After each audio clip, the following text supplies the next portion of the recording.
This is the story of Scheherazade, the greatest storyteller in the world, who enchanted the cruel Sultan with her tales of magic and wonder, and thus preserved her life for 1001 nights.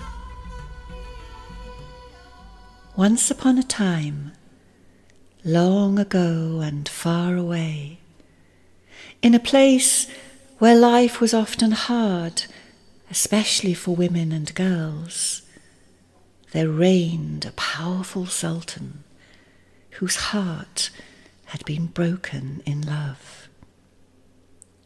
He lived in the most beautiful palace, spun from the dreams and untethered imaginings of the kingdom's finest artists, and dedicated to Allah, the Most High.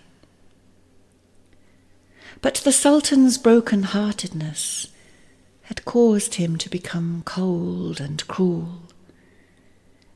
His beloved wife, the Sultana, had loved another, you see, and upon discovering her in the arms of her lover, the Sultan had flown into a wild and jealous rage.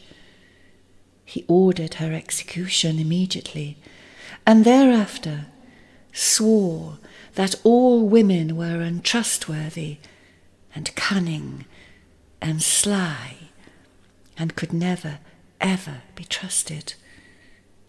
And he issued a terrible decree that caused everyone to quake in their slippers and to wish they had never been born. Now the decree was posted upon the palace gates for all to see. I, Scheherazade, shall each night marry a virgin, kissed only by her mother. I shall kill her the following morning, and thereby protect myself from the deceit and cunning of women. For there is not a single chaste woman on the face of this earth. So every evening at sunset, a new bride was brought to the palace, only to be killed the morning after her wedding. And in this way the Sultan continued until almost every family in the city had suffered the loss of a dear child. Well, it happened that the Sultan had a trusty vizier, whose unfortunate job it was to bring the new brides to the enclosure each evening and to oversee their executions the following morning. He was a loyal and trusted servant, but he hated to see all these lovely young women put to death. He had 2 precious daughters of his own, you see, and he lived in dread of the day, as did all parents, when the cruel Sultan might remember, heaven forbid, how delightful these young girls were, and have them brought to the palace to meet their doom.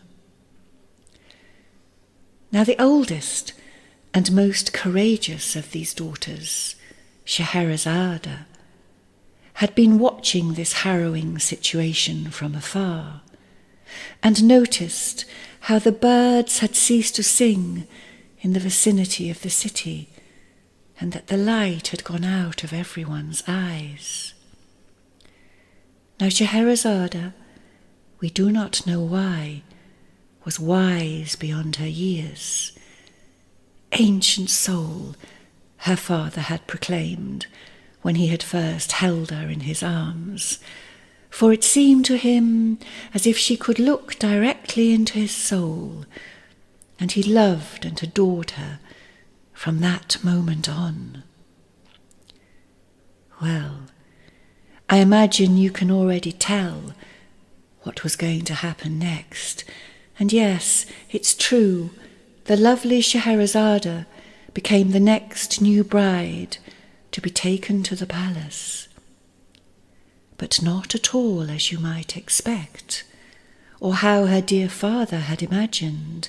For you see, Scheherazade put herself forward, begging her father to let her try to soften the Sultan's anger. "No, no, no, this cannot be," he protested. "I will never allow it, not as long as there is breath in my body." For he knew his master and had witnessed his cruelty every day. But Scheherazade begged and begged and begged, until at last her father gave in. "Inshallah," he said wearily, which means, "if God wills it." And so Scheherazade, decked in her finery, was taken to meet her new husband. Well, at first, the Sultan was impervious to her charms. He had had many a lovely creature and had become, in his madness, almost numb to the beauty of his brides. He was rough with Scheherazade, speaking and behaving in ways she had never experienced.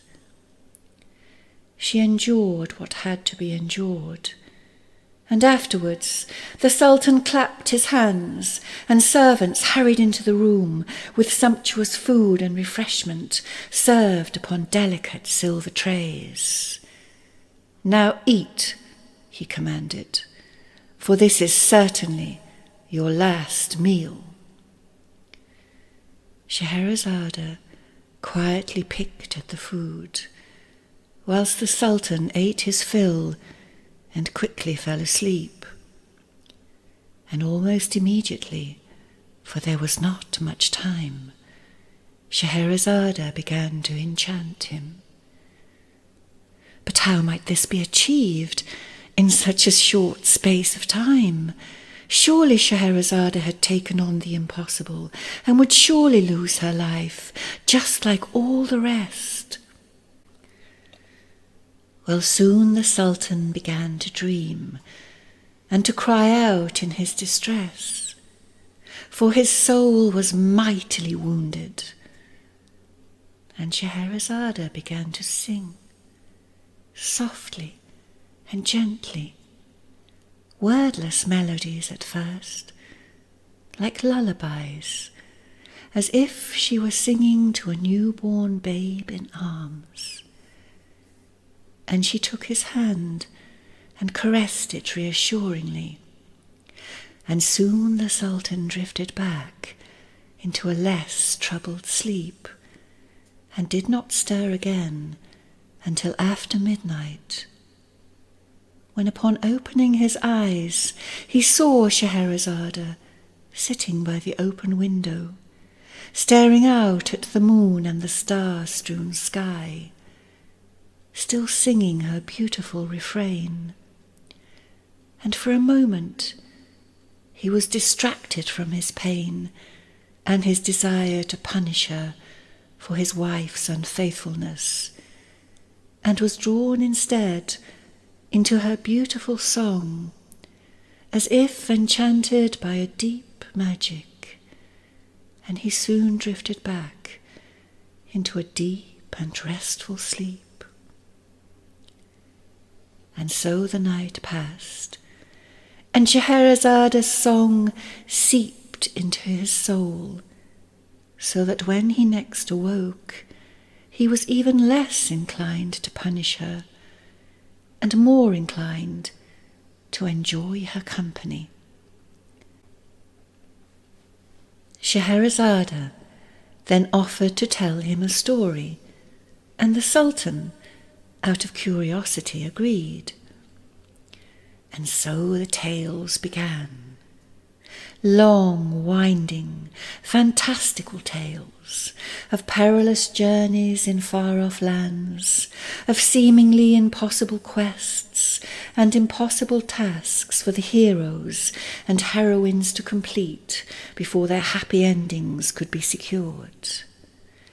And there were flying carpets and rusty old lamps with ancient genies trapped inside, who longed to serve the one that would set them free.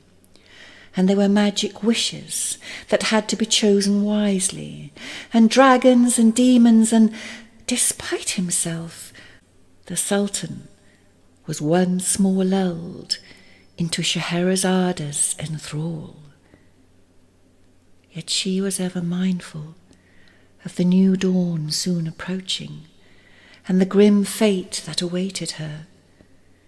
And as the moon and stars slipped silently from the sky, and the first rays of light announced the new day, she very skillfully, just at the very last moment, brought her tale to a cliffhanger ending that had the Sultan on the edge of his seat, all eager to discover what would happen next. But at that very moment, the cock crowed, the spell was broken, and Scheherazade's beloved father, the Sultan's vizier, appeared to accompany her to her doom.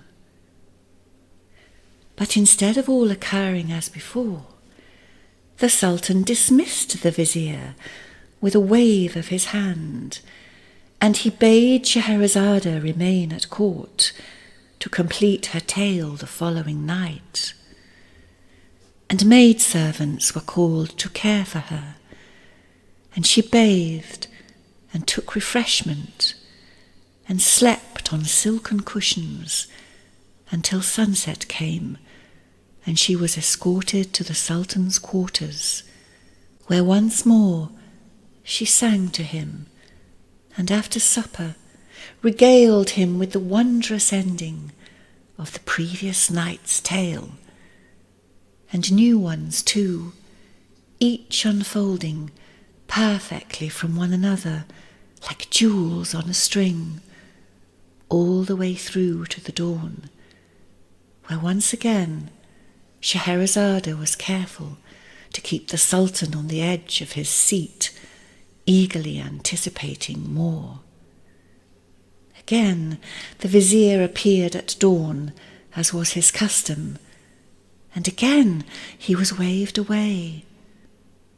And so it went on, night after night after night. And each tale she told somehow soothed the Sultan's great pain. For Scheherazade, as we have said, was wise beyond her years. And by, the birds began to sing again in the vicinity of the palace, and the people of the city greatly wondered what was happening within, for no more brides were summoned, and it was rumoured that Scheherazade was still alive.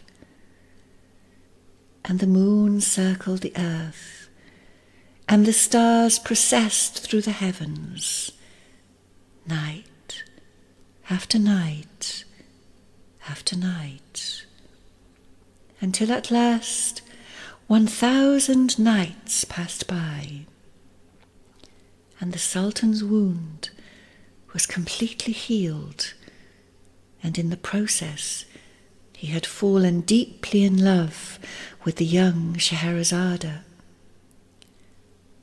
On the very last night, the 1,001st, as Scheherazade was completing the night's tale and manoeuvring it to its customary cliffhanger ending, that the Sultan, who had been pondering his words for some time, got down on his knee and gently asked Scheherazade to be his queen. Oh, what joy filled her heart at that moment, and she gladly accepted, for she too was deeply in love with him. And so at last the people of the city could sleep peacefully in their beds without fear of losing their loved ones. Scheherazade had healed the heart of the Sultan, freed him from his terrible pain, and saved them all from his wrath with her magical tales. A great wedding was then celebrated, and afterwards the Sultan caused all Scheherazade's stories to be set down so that all might enjoy them, and they were carefully inscribed in a beautiful gold-leaf book named 1001 Nights. And they all lived happily ever after, and Scheherazade was beloved by all, especially the Sultan, who ruled ever wisely from that time and cherished her until the end of his days.